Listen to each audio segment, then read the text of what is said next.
minha gente!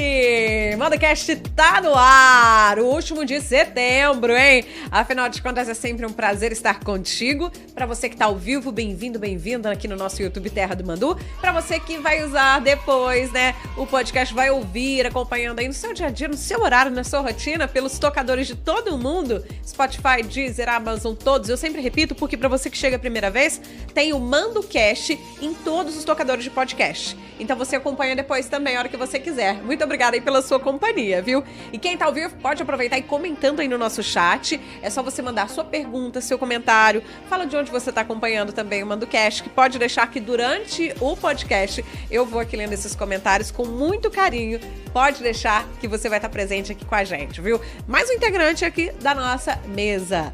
E eu quero aproveitar e dar uma boa noite aqui para nossa entrevistada, a doutora Kaeli, um nome diferente, mas que é muito conhecido, né? Não só aqui na nossa região, mas até fora do Brasil hoje em dia.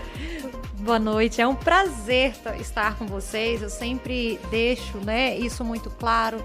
O Mandu é a minha casa, é onde eu me sinto muito confortável de estar com vocês. É um veículo que eu tenho muita segurança e confiança.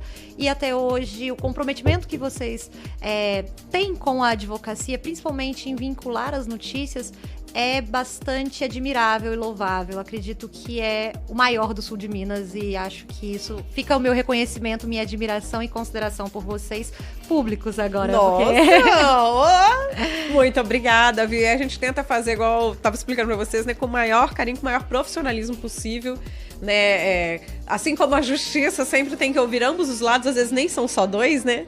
Assim, a gente também tenta fazer no jornalismo. É claro que nem sempre é possível, né? Porque às vezes a gente tenta o outro lado ou não quer falar, ou você não encontra, mas da melhor forma a gente tenta trazer com muito cuidado as notícias. E você tem casos que foram notícias aqui, né? E a gente vai conversar um pouquinho sobre cada um. Gente, a doutora Kaeli, ela atua na área, né, criminal já há 8 anos. É isso? Desde o comecinho você tá nessa área? Na verdade, eu venho de um histórico, sempre de uma paixão pelo direito penal. E venho desde a época da faculdade, né? Trabalhei na defensoria e sempre ali muito apaixonada pelo direito penal e advogo há alguns anos aí, né? Há 8 anos na área criminal e Professora. só faço isso da minha vida aí, né? Como ofício. E sou professora também na área de direito penal, sou pesquisadora, que também mobilizei uma pesquisa na minha dissertação do mestrado, também na área de direito penal e processo penal, né? Então, a gente tem aí uma paixão pelo direito penal, corre na veia, e a gente faz com muita dedicação e carinho aquilo que nós nos propusemos. E queria começar aqui falando de um caso, a gente pode dizer que é um dos mais emblemáticos, né? Um caso que tomou repercussão internacional. Se trata de uma pouso-alegrense, né? Uma moradora aqui de Pouso Alegre que foi presa na Tailândia. Se eu não me engano, a gente começou a falar desse assunto no primeiro semestre, né? Antes de maio do ano passado. E aqui, só esse caso que eu vou citar o nome por conta da repercussão de já ter várias matérias no portal Terra do Mandu e outros também. Da Mariellen, né? Certo. E acabou que a gente estava comentando um pouquinho sobre isso. Quando ela foi presa, o noticiário de todo o Brasil e até do exterior falavam da possibilidade da pena de morte por conta das leis tailandesas. E eu queria que você comentasse um pouquinho dessa história em que hoje a gente tem essa brasileira que continua presa na Tailândia, mas teve uma pena, não de execução com a graça de Deus e da advocacia bem realizada, né? Mas hoje em dia ela cumpre a pena esperando a liberdade um dia para poder retornar para o país dela, que é aqui, para o seio da família. Queria que você comentasse um pouquinho como é que foi, desde o começo, quando você soube desse caso. Como é que essa notícia chegou até você? Sim, esse caso chegou até o escritório com um pedido de uma outra colega advogada que auxiliasse a família da Mariellen, que era uma família que não tinha condições ali de arcar nesse primeiro momento. E prontamente nós começamos a ajudar. Posterior a isso, ainda muito sensibilizada com toda a situação, nós fomos aí e embarcamos de fato e acabei me constituindo como uma defesa, acabamos ali advogando de fato para ela e conhecendo a história, entrando aí um pouco mais nessa parte ali do direito tailandês e conhecendo. E o que a gente vê de histórico na Tailândia é uma evolução muito grande, principalmente na esfera penal na Tailândia. A gente realmente existia aí pena de morte, né? A gente ainda tem a figura da prisão perpétua, porém, vem de uma evolução, né, desde 2010, aqui no nosso ano brasileiro, que existe uma diferença, no nosso ano, né, aqui do Ocidente, existe uma diferença. Situa isso. Aqui no Brasil, estamos em 2023. Em que ano a Marielle está na Tailândia? 2836. O ano é diferente por lá, viu, gente? É porque a gente não tem aí o antes de Cristo e depois de Cristo. Então, é uma cultura diferente. É um calendário diferente. Né? É um calendário diferente. Os feriados são diferentes. E isso também é uma coisa que a gente... E o horário é diferente, principalmente. Então, a gente precisou se adaptar. Porque os nossos contatos eram durante a madrugada, na maioria das vezes. 10 horas, né? O fuso horário. Sim, o fuso horário era diferente. O horário era diferente pra gente e a gente era nas madrugadas. Então, nas madrugadas era dia lá na Tailândia e a gente precisava tentar esse contato, né? Que fosse com a embaixada. E a gente foi tateando esse caminho e a gente conseguiu aí muitas informações, trouxemos para a família, né? Conseguimos as primeiras visitações por vídeo, aí via aplicativo Line, nós conseguimos aí ter acesso às decisões, ter acesso, inclusive, eu comentei isso antes, a gente tem uma diferença do direito tailandês para o direito brasileiro, onde se pune, inclusive, a posse aí de uma mala adulterada. Porque o caso dela, na verdade, aqui no Brasil era citado como tráfico internacional de drogas. Mas você falou que ela teve a questão de 3 crimes. Sim. Você tem... Na Tailândia se pune não só o tráfico de drogas, você tem a punição pelo tráfico de drogas, mas você também responde pela alteração da bagagem, da mala, e você responde também pelo fato de estar portando simplesmente uma substância, indiferente de ser droga ou não, mas uma substância que não é legalizada naquele país. Então, e o que a gente faz em primeiro momento, né, ali no primeiro momento, quando ela se apresenta ao tribunal, é exatamente levar essa documentação, né, que ela é brasileira, que ela não tinha condição de saber dessa legislação, para a gente poder afastar esses 2 crimes aí. E aí, assim, ela responder por uma pena apenas pelo tráfico de drogas e não pela alteração da mala ou pelo porte de uma substância. Porque, um exemplo, eu tenho uma medicação que eu estou levando do Brasil, que é proibida na Tailândia. E se eu entro... Esse é o crime que eu pratico. Eu não pratico tráfico, mas eu pratico a posse de uma substância que não é aí regulamentada, né? Que não tem anuência de um órgão aí tailandês. Então, se responde por esses 3 crimes em primeiro momento e aí a gente tenta afastar aí esses 2 primeiros crimes em primeiro momento. A gente tem, naquela época, traçado um perfil. A Marielle trabalhou, né, em uma lanchonete. A mãe dela estava passando também por um caso de tratamento de câncer, né? Veio a falecer durante o período que ela estava presa. Então, acho assim, foram muitas informações juntas, tanto para ela, que não tinha antecedentes, né, criminais aqui no Brasil, quanto para você, como advogada, tá contextualizando toda essa situação. Nesse momento, a pessoa quando chega no aeroporto, como foi o caso dela em Bangkok, isso, né? Eles identificam essa situação, você falou que eles vão para uma delegacia, aí já é permitido esse primeiro contato com o advogado ou com a família. Eles, em primeiro momento, eles não retiram o aparelho celular da pessoa, então ela tem esse direito ao contato.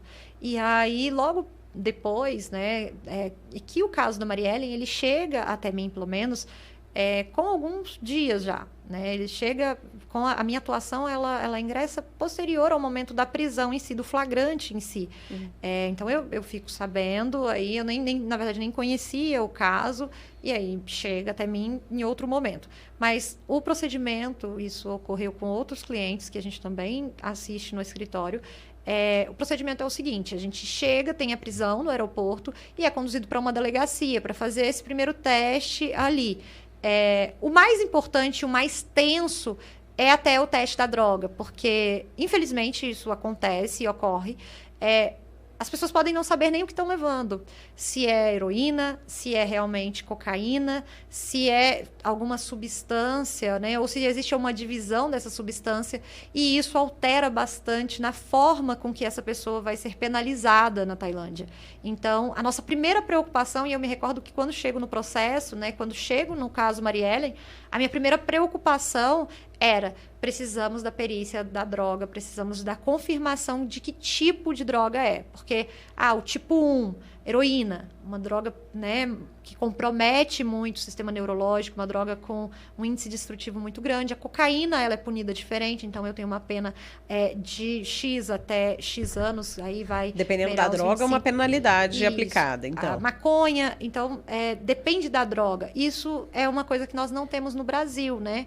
Eu tenho aí, é claro que se leva em consideração, mas eu não tenho isso tipificado, eu não tenho isso escrito no Código Penal. A cocaína, ela vai ter um valor penal diferente da maconha. Eu não tenho isso tipificado, né? Então, eu tenho essa situação de traficância. O artigo 33 vai descrever aí a traficância, mas ele não vai trazer a peculiaridade. Na Tailândia, a legislação de narcótico traz essa peculiaridade. Isso vai mudar o tempo que a pessoa vai ficar presa ou até ter uma sentença pior, talvez. Isso muda, inclusive, a pena pecuniária dessa pessoa. Isso muda o valor que essa pessoa pode pagar ali no final, quando sentenciada. Porque esses valores, eles já estão ali previstos dentro do próprio ordenamento, ali do ordenamento jurídico tailandês. A multa, ela vai de 100 mil baht até 300 mil baht. Então, o juiz, ele não pode fixar, né, a corte, eles não chamam de juiz, mas eles chamam de corte. A corte não pode fixar aí um valor nem menor do mínimo e nem maior do máximo. Então, você tem uma noção e aquele valor que vai ser fixado vai levar em consideração as condições financeiras daquela pessoa, né? As condições aí que ela estava, se essa pessoa ocupava um cargo de liderança ou se é uma pessoa que tem indícios de ser contumaz aí na traficância internacional. Então, tudo isso é relevante e se a gente consegue levar isso pro tribunal, para a corte, apresentar isso tem uma relevância muito grande aí no momento da sentença. A Mariellen, ela ficou um certo momento até conseguir o primeiro contato com a família. Lembro que isso demorou, né, para poder ter essa liberação. Por que isso acontece? O que acontece? Na Tailândia ainda existe uma política bastante rigorosa com a questão do Covid. Até hoje, quando a pessoa que está na situação de prisão, ela sai de Samut Prakan, que é o presídio onde a Mariellen está, ela precisa ficar de quarentena para voltar. E quando, para voltar ao convívio natural. Então, ela fica na quarentena, ela fica isolada. E, inclusive, ela não tem contato direto com os próprios, o que a gente chama da polícia penal hoje aqui no Brasil. Ela não tem contato com os agentes prisionais, ela não tem contato ali nem com os agentes para que não tenha risco de infecção ou de aumento do vírus. Então, a política ainda continua bastante apertada na Tailândia para visitação e, por conta disso, essa pessoa não poderia ter esse convívio familiar. Então, é por isso que a gente demorou muito para esse contato e porque também a gente depende da embaixada e eles que fazem essa marcação. Quando um brasileiro é preso, é identificado pela autoridade que essa pessoa é brasileira por conta do passaporte. E aí, a autoridade que faz a prisão é quem comunica aí essa prisão à embaixada brasileira. E aí a gente recebe esse comunicado e é só a partir daí que a gente consegue negociar aí com as unidades prisionais, certo? Especificamente com Samut Prakan, que é onde a Mariellen está presa. Depois de quanto tempo que ela já tinha sido presa que vocês conseguiram até o julgamento? A gente pode falar para a pena, que inicialmente era de 9 anos, depois queria que você explicasse dessa redução que teve para 7 anos também. Foram 3 meses e meio até a sentença. Isso é uma característica e uma vantagem do direito tailandês. Em relação à justiça brasileira, muito mais rápido.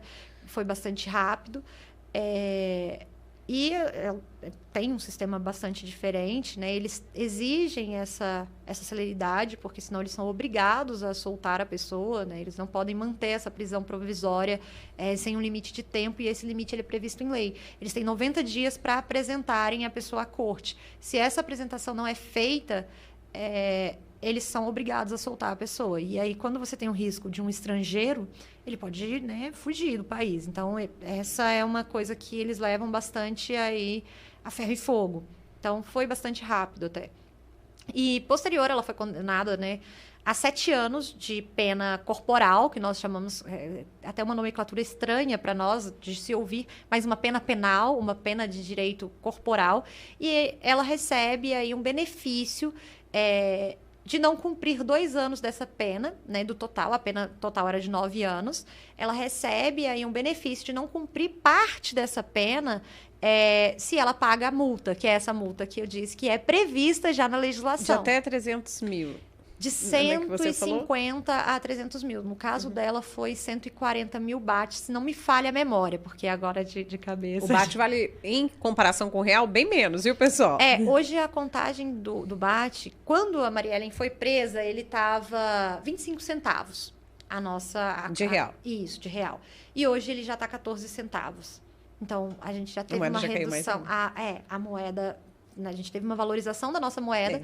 Então, a gente... Com essa desvalorização da moeda, também essa multa abaixa para que eles consigam se organizar aqui no Brasil, ou os familiares, ou através de uma vaquinha, enfim, para que possam auxiliar aí no pagamento dessa multa. Se a gente fosse falar em termos brasileiros, a gente pode falar que ela está no regime fechado? Sim, ela está no regime fechado, num presídio com uma assistência um presídio muito estruturado, um presídio que é reconhecido por sua tecnologia no país, um presídio muito tecnológico, com acesso à educação, com aulas de inglês, inclusive por conta de abrigar diversos aí estrangeiros, né? Não só brasileiros, né? Hoje a gente tem na Tailândia, a última estatística era de 38 brasileiros presos até o início do ano. Então, a gente tem uma estatística de poucos brasileiros dentro das unidades prisionais, e isso espalhado no país, não só em Bangkok. Então, não são muitos brasileiros que estão presos lá, mas a gente tem, né, chineses, a gente tem pessoas da Europa, de toda a Europa, presos. Então, você tem uma variedade de língua e cultura muito grande nessa unidade prisional em relação às demais, por conta de ficar ali bastante centralizada, muito próximo ao aeroporto, e é para onde geralmente os presos estrangeiros são direcionados. Você está falando dessa questão do país se preocupar, né, com o sistema penal oferecer a vantagem de uma língua, até para que essas pessoas possam, creio eu, também se comunicar no local onde elas estão presas, né? Só para situar, a Tailândia é um dos destinos mais famosos do tráfico internacional de drogas. E que a gente pode comentar. Né? Porque claro que tem vários locais no mundo. Mas nesse caso, vocês tentaram também no processo de defesa comprovar que ela não sabia da existência dessa droga quando ela foi, vamos dizer assim, convencida a viajar para a Tailândia? O que houve, a princípio, foi uma mera especulação, porque nós não tivemos esse contato, a priori, com a Marielle. Então, existia uma especulação. Ela sabia, não sabia? Alguém tem essa informação? A família sabe, não sabe? Então, existia essa especulação. Como que foi? Como que existe esse recrutamento? Tem coisas que nós não temos respostas até hoje. E talvez não teremos. Porque não é nem ético que a gente pergunte, né? Assim, para o cliente. Então, a princípio, a gente entendendo o contexto onde a Maria Ellen estava inserida, isso é um entendimento pessoal da defesa. Acredito que ela não tinha condição de movimentar, e tampouco, né? Isso as investigações em Curitiba demonstram bastante, porque existe uma investigação sendo feita em Curitiba, né, no Paraná. Pela Polícia Federal? Pela Polícia Federal. Para se averiguar se houve crime no Brasil ou não, se houve aliciamento ou não, como que foi. E nas investigações está demonstrado que a Maria Ellen nunca recebeu qualquer quantia. A quantia que a Maria Ellen recebe é uma quantia de R$140 de uma pessoa desconhecida, e é a única coisa que existe da Maria Ellen no Brasil. Ela recebeu R$140, que seria compatível para dormir num hotel. Então, assim, a gente não sabe se existia uma aliciação para acompanhar alguém, se ela sabia dessa droga ou não. Isso é algo que só a própria Maria Ellen poderia responder. Mas o que a gente tem, a notícia aí, né, é que ela está numa situação de bem-estar. Da unidade prisional, a gente sabe que também é uma unidade que se preocupa bastante em respeitar a questão da integridade. Não é a realidade de muitos presídios, mas a Tailândia tem, né, sido uma grata surpresa nesse sentido. A Marielle não é a nossa única cliente hoje em São de Paca, né? A gente teve algumas outros clientes que passaram por lá também, já retornaram ao Brasil. E a gente já vai entrar nesse caso também. A gente tem outros clientes que estão presos lá também. Então, assim, é uma unidade que oferece aula de música, que tem uma banda. Então... A gente está falando de um presídio. A gente está falando de uma unidade prisional. Uhum. Então, assim, e de um país que é visto como conservador e que todo mundo, me perdoa até a palavra, mas, de certo modo, a gente teve torcida para que ela fosse condenada à morte. E ao ponto de causar um desconforto o fato dela estar tendo acesso à defesa. E é simples, é um acesso à defesa, é um direito. Você falou que né? você chegou a receber mensagem questionando por que você estava defendendo ela, né? Sim, eu recebi mensagens terríveis, assim, né? No Instagram. Eu sempre fui uma pessoa bastante discreta, não sou dada às redes, aí tenho um pouco de dificuldade. E assim, eu recebi uma chuva de mensagens ofensivas e de caráter muito, assim... Sala de ameaça. Sim, falando que ela deveria morrer. E a gente teve esse conteúdo, né, viralizado quase que aí nas mídias diversas, que as pessoas mostravam, mas ela não é nenhuma santa. Tá, mas a gente não está discutindo uma canonização, a gente está discutindo uma defesa criminal, né? Não confundam. Não confundam aí, né? Não tragam essa moral quase que religiosa para o processo, para um processo penal ainda, porque é muito cruel, porque não é justo. Então, assim, é muito importante que a gente tenha isso em mente. Não é uma canonização, é uma defesa. São coisas diferentes. A gente não está defendendo aí né, todo o passado dela, nós estamos defendendo do fato. E isso é muito importante para que a gente tenha uma justiça justa, de fato. E a Tailândia tem caminhado. Desde 2010, eles têm feito um caminho.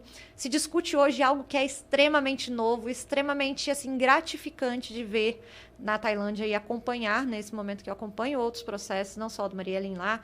É extremamente gratificante perceber o quanto eles têm debatido essa questão da presunção da inocência, né?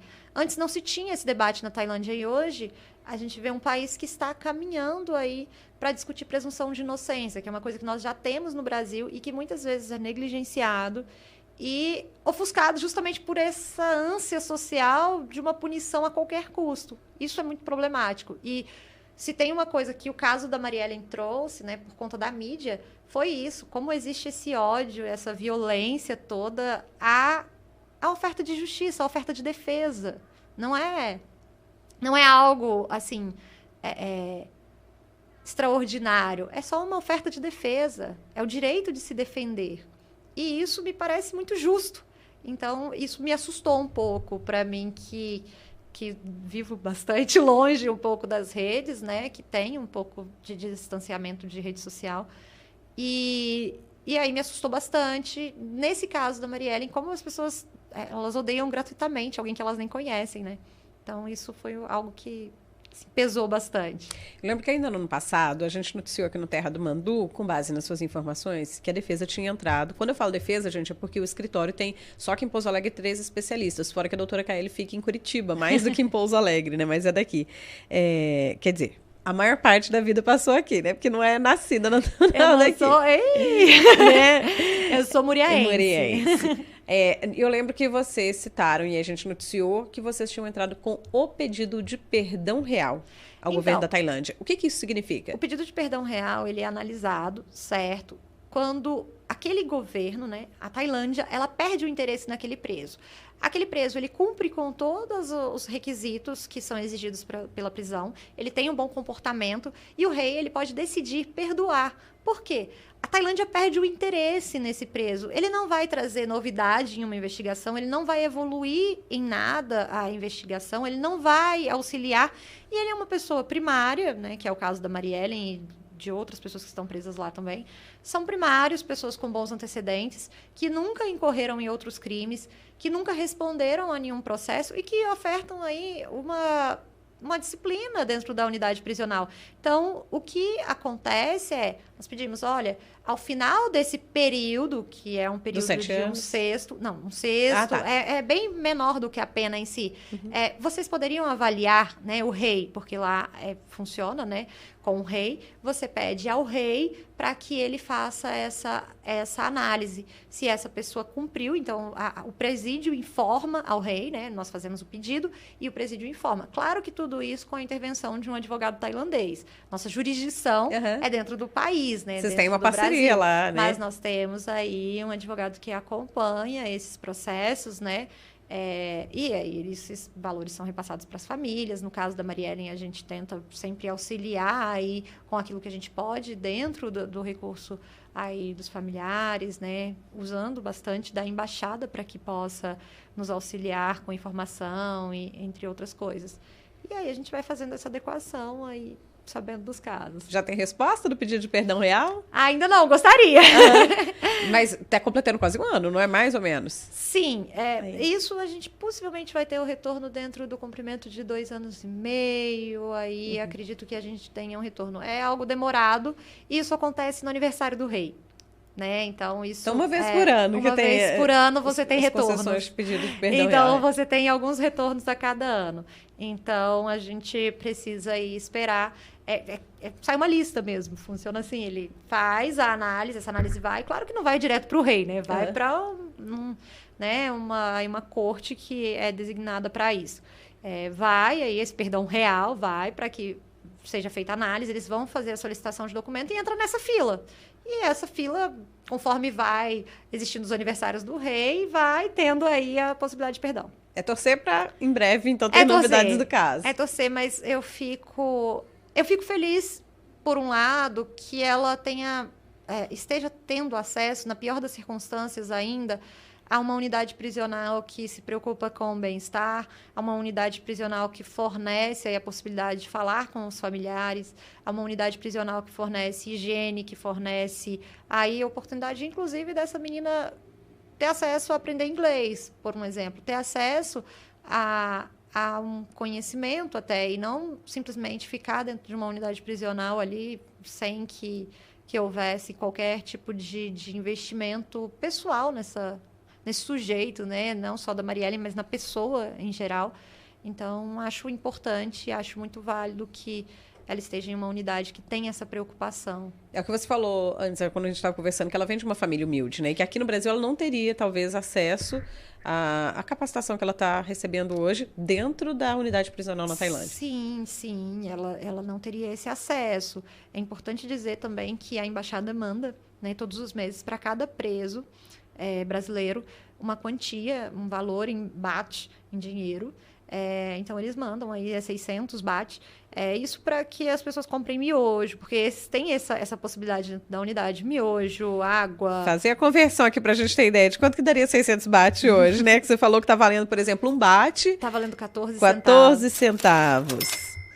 Daria R$84. 84 600 baht. Que tristeza. Então, assim, é uma quantia baixa, mas é uma quantia que dá para comprar algumas coisas dentro da unidade. Lá vai valer muito esse Uma dinheiro. das questões que é uma reclamação recorrente, é uma reclamação de todos os meus clientes presos lá, a comida é muito apimentada. Então, como a comida é muito apimentada, é muito difícil que eles consigam comer. Então, arroz, miojo, biscoito, coisas que eles consomem lá. Agora eu queria que você falasse uma outra coisa. Gente, vou trazer um dado aqui que me surpreendeu. Atualmente, doutora KL tem simplesmente 9 casos internacionais. Né? A gente tem casos do Nordeste, do Sudeste e do Sul do Brasil. Sim. Um desses casos é o rapaz que foi preso na mesma data que a Marielle? Não, eu não trabalho para nenhum dos casos que estão presos junto com a Marielle. Você falou que os outros casos envolvem quais crimes? Todos. Hoje eu atuo na esfera internacional. Eu tenho, na maioria massiva, tráfico de drogas, e tem um caso que é uma espécie de estelionato, mas seria considerado como um furto na Tailândia, que é uma pessoa que usou um hotel e não pagou, e aí esse caso é o único que não é tráfico de droga. Os demais, todos são tráfico. Então, eu tenho na Tailândia, né? Tenho alguns clientes que já não estão, ainda bem, já não estão mais presos, né? A gente já conseguiu resolver e trazer ao Brasil. Tenho aí algumas pessoas na Espanha, Então a gente tem, e a gente ainda está aí em contato com algumas pessoas, tem algumas pessoas em Doha que tá, né, tratando com a gente, os familiares. É uma situação triste, assim, porque a família fica muito angustiada, porque existe uma diferença de língua, existe toda essa questão. A questão de muitos não conseguirem visitar, né? Sim, também, porque imagino a despesa internacional para você conseguir dar um suporte também para o familiar que está preso, né? Sim, a Tailândia tem ainda essa vantagem, porque a gente tem uma moeda mais baixa do que o real, né? A gente tem uma moeda com um valor inferior. Agora, quando eu penso no cliente que está preso na Espanha, quando eu penso num cliente que está preso na Europa, onde o euro ele tem um valor bem acima, né? E o poder de compra do brasileiro vai ser bastante menor aí em relação ao euro, eu acho que é mais sofrido ainda, né? Porque pensa que a maioria dos casos a família não tem esse conhecimento, inclusive de viagens internacionais. Então, assim, eles não têm essa noção. E aí até aprender, até conseguir o acesso, até a embaixada, né, conseguir passar todas as informações e entender certamente o processo, isso vai bastante tempo. Você já foi para algum país onde você tem que defender essas pessoas? Não. Eu brinquei com você que eu iria até de elefante. Se fosse na Tailândia. Na Tailândia, eu iria até de elefante buscar os meus clientes. Eu tenho... Isso é uma das questões. A gente tem uma advocacia muito artesanal e humanizada.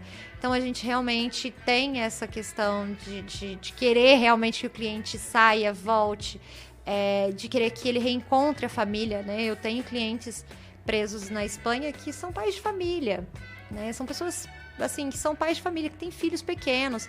Às vezes as pessoas vão atrás... as pessoas vão atrás de uma oportunidade, de um valor, e não encontram isso, né? Isso é o mais comum? É as pessoas, às vezes, fantasiarem que elas vão poder, talvez, ficar ricas ou, pelo menos, ter uma diferença de vida do dia pra noite? Você tem duas possibilidades. Você tem a própria viagem, que deslumbra, porque a pessoa, às vezes, nunca foi a um outro país. E você... eu disse isso, né? O valor de uma passagem pra Tailândia comprada, como foi comprada pra Mariellen, é de 16 mil reais. Na época, um ano e meio, mais ou menos, né? Na época, a passagem custou 16 mil reais. Só de ida. Só de ida. Então, e 3 dias antes. A decisão foi 3 dias antes dessa viagem, 3 dias antes da prisão, uma passagem de 16 mil reais. Então, assim, isso deslumbra um pouco, né? E você tem uma menina de 20 e poucos anos, cheia de sede, vontade de conhecer o mundo. Então, essa promessa, ela é tentadora. E no caso da Mariellen em especial, né, ela tinha uma mãe doente em casa, ela tinha uma situação que a gente, assim, desconhece. Eu sou muito honesta em relação ao meu cliente, que eu falo assim, eu não vou ficar falando que era isso, que era aquilo, porque eu também desconheço, né? E não vou ter a indelicadeza de perguntar jamais. Eu vou perguntar aquilo que me cabe enquanto profissional. Isso também dá um limite entre o pessoal e o profissional. Mas ela tinha circunstâncias que levam a crer aí a possibilidade de um dinheiro, um valor, né, mais fácil aí que ela conseguiria. Fácil não, porque ela tá lá cumprindo uma pena, não existe essa coisa. Você falou que ela recebeu, foram 120 reais. Que está no processo da investigação de Curitiba. Não é 120 mil não, pessoal, 120 reais. Reais. Então, assim, isso deslumbra. Então, existem fatores diversos, assim. A pessoa acha que é uma possibilidade, que é uma chance, às vezes, de fazer uma mudança, de comprar uma casa. Eu já ouvi isso, né? Era o dinheiro que faltava para comprar a casa, era a oportunidade. Ou é um estudante, a gente tem bastante essa realidade de estudantes, muitas vezes, que vão deslumbrados para... vou fazer e vou acontecer, e vou passear, e vai ser tudo pago. E é tão simples, porque quando tem um recrutamento, principalmente para o tráfico internacional, os recrutadores fazem parecer muito simples, né? Falam assim, não dá nada. Eu mesmo já fui 5 vezes, 6 vezes.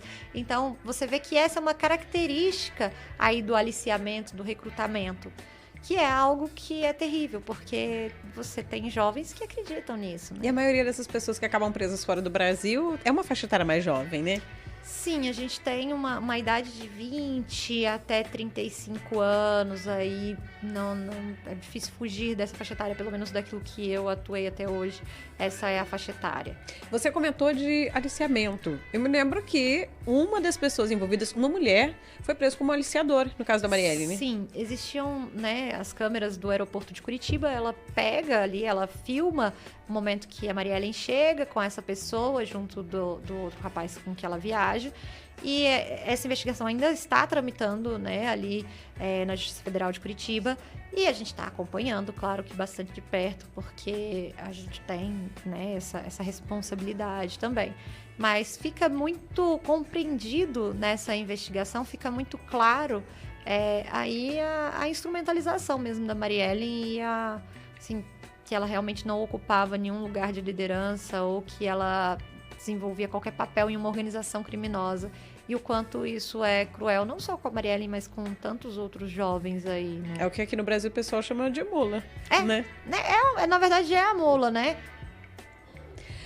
Você comentou que, recentemente, 2 brasileiras foram libertadas. E esse caso aconteceu na Tailândia também. Sim, são 2 brasileiras, clientes nossos, do nosso escritório. Nós conseguimos a liberação justamente porque eles tinham um prazo para essa denúncia ocorrer e a gente conseguiu demonstrar que não tinha e por que eles manterem essa prisão. E elas voltaram, retomaram aí ao Brasil, retomaram suas vidas, as suas famílias, né?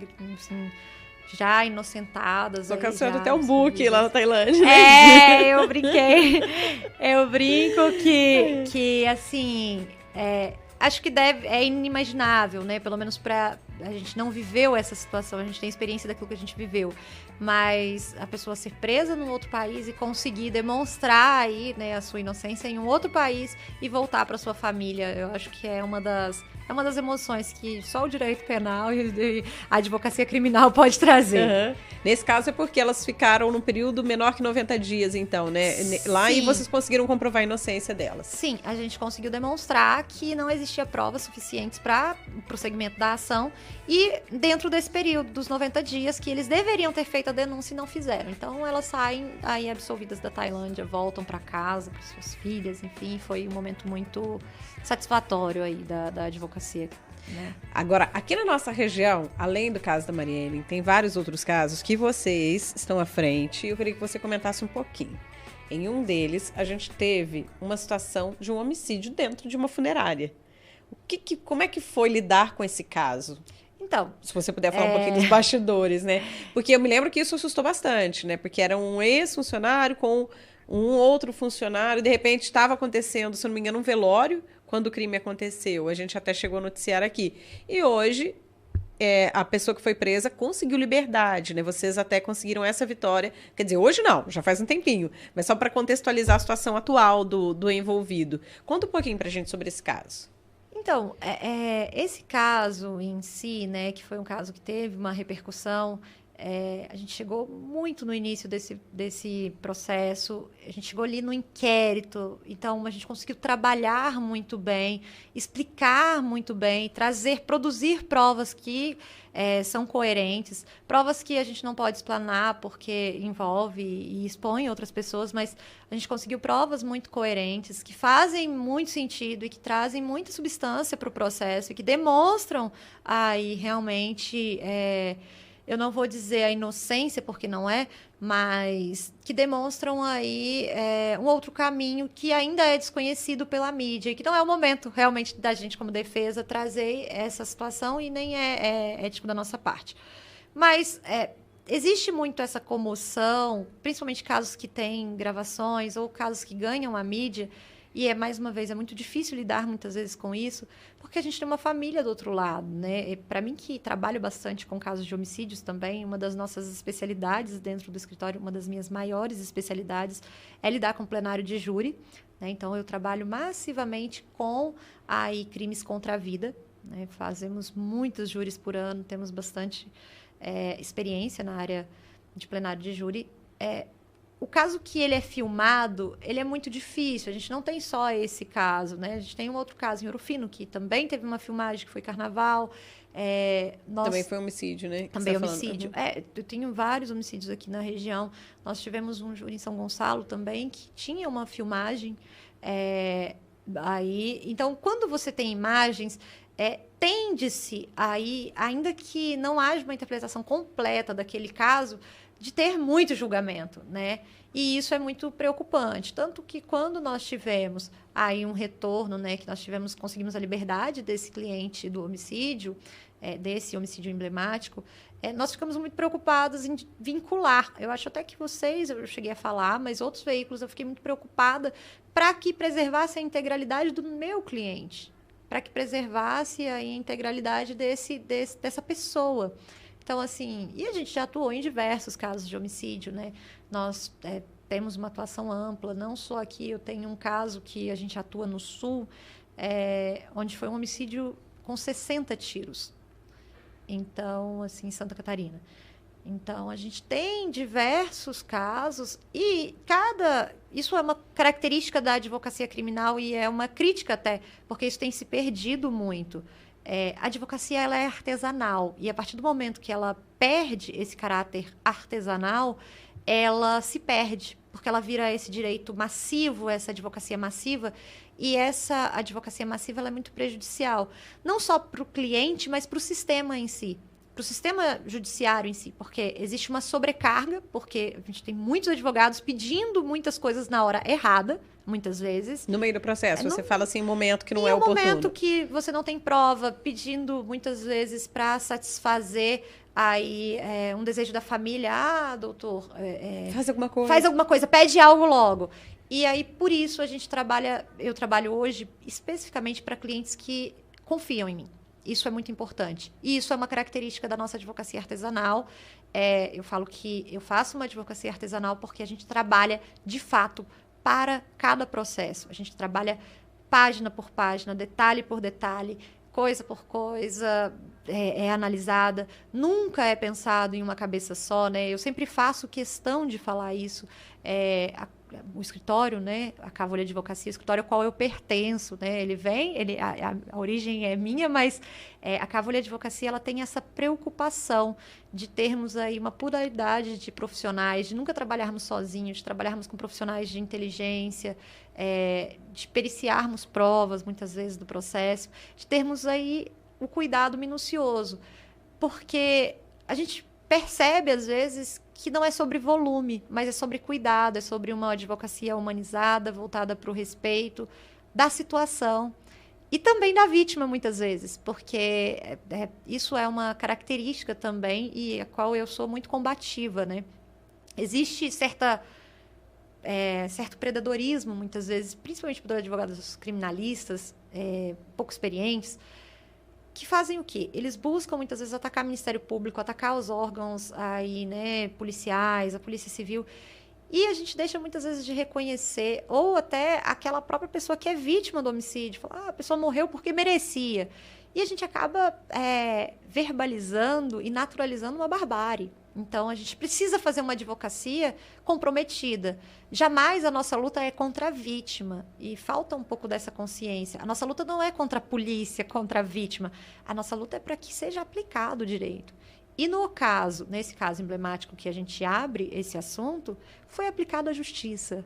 E nada mais generoso da vida de um advogado criminalista quando você percebe que aquilo que você pleiteou está amparado pela legislação. Aquilo que você pleiteou está ali, encontra colo na legislação, encontra colo e berço num judiciário que realmente tem o comprometimento de ser imparcial, indiferente desse pensamento, né?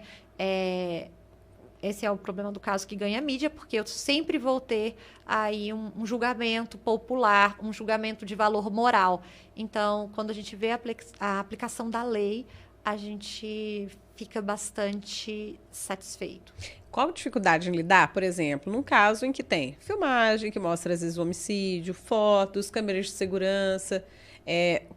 No que vocês têm que se basear para conseguir fazer uma defesa? Eu falo da pessoa que acabou resultando no crime, né?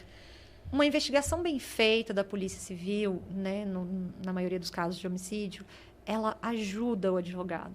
Ela ajuda muito o advogado. Eu tenho pena, eu falo isso, eu tenho pena de quem acha que nós jogamos contra aí a polícia, tanto a polícia militar quanto a polícia civil, a polícia investigativa, porque auxilia um processo bem feito, bem cuidado, um inquérito bem acompanhado, com as provas devidas produzidas, auxilia. Porque muitas vezes a realidade é outra, né? Eu tenho imagens, eu tenho uma filmagem, mas eu tenho um contexto em que essa imagem está inserida.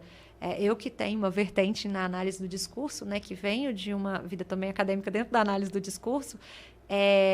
Se eu pensar do mundo uma imagem, ela fica completamente descontextualizada. Então, aquela imagem, ela conta parte. Muitas vezes ela conta ali o fato criminoso, mas ela não conta como aquilo ocorreu, como que a gente chegou até lá. Isso perante a justiça tem peso. Isso tem peso, tem uma diferença. Eu não sei se essa pessoa atirou, se ela estava se defendendo. Eu não vi antes disso, porque a gente vê o recorte. E o grande problema do recorte é esse. Isso acontece não só nos crimes de homicídio, mas isso acontece também no crime de tráfico de drogas ou associação, quando eu tenho um recorte ali de uma conversa de WhatsApp. Quando eu tenho um recorte de uma prova produzida, mal feita. Então, eu preciso ter a totalidade. E é isso que a gente busca como advogado criminalista.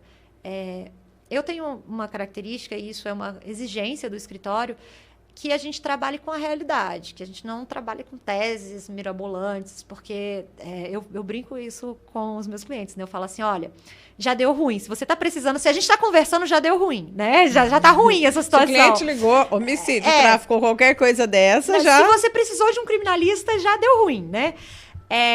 Só que a gente não busca o milagre, a gente busca a aplicação da justiça, para que o cliente nunca se esqueça disso, né? Quem faz aí milagre, é santo, é Deus. Agora, a gente não, a gente aplica o direito. E se você quer a aplicação do direito com um trabalho técnico, sério e responsável, a gente consegue. Agora, fantasiar, criar uma história mirabolante, fingir que aconteceu alguma coisa, isso foge à minha ética. Então, essa consciência a gente tenta dar para o cliente e falar assim, olha, se você precisar responder, você entende que você praticou esse crime, que eu não vou defender uma tese mirabolante, criar uma especulação enorme, porque eu tenho esse vídeo, porque eu tenho essa circunstância, e a gente dá para ir por esse caminho. E aí, quando eu tenho um cliente que entende essa questão técnica, isso facilita muito o nosso trabalho. A maioria dos casos é indicado, por exemplo, a pessoa confessar a culpa? É muito difícil eu defender uma absolvição completa. É muito difícil eu negar a autoria. Muito difícil. Eu posso contar nos dedos os júris que eu trabalhei, e foram bastantes, que eu orientasse a negativa de autoria. Muito difícil. Porque a gente tem inúmeras circunstâncias que pode levar. Eu costumo dizer, né, que a gente pode ter certeza que a gente não vai roubar, que eu não vou furtar. Eu posso ter certeza que eu não vou aplicar um crime de estelionato. Mas matar é algo que pode acontecer. Você pode estar no trânsito e você atropelar uma pessoa. E todas essas circunstâncias vão envolver aí uma investigação. Seja com aí uma intenção de matar ou sem que haja essa intenção. Mas isso vai desembocar na necessidade de um advogado criminalista.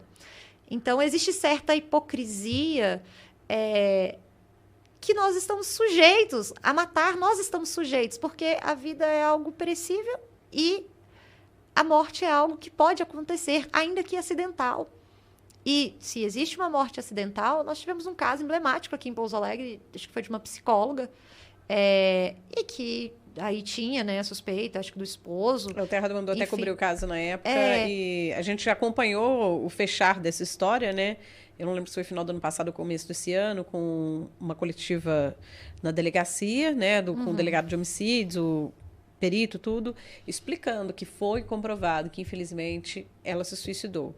A gente ainda estava conversando com as meninas, né? Nós não noticiamos suicídio. Isso não é notícia.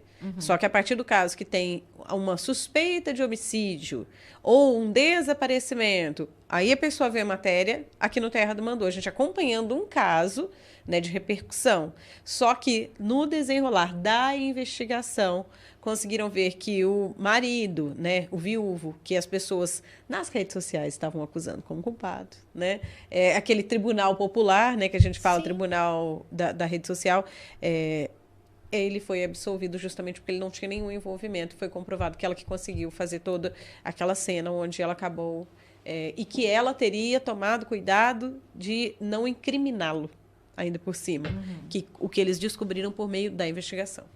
Então, por isso uma investigação bem feita auxilia a defesa, né? Não é um caso que eu atuei, por isso estou comentando abertamente.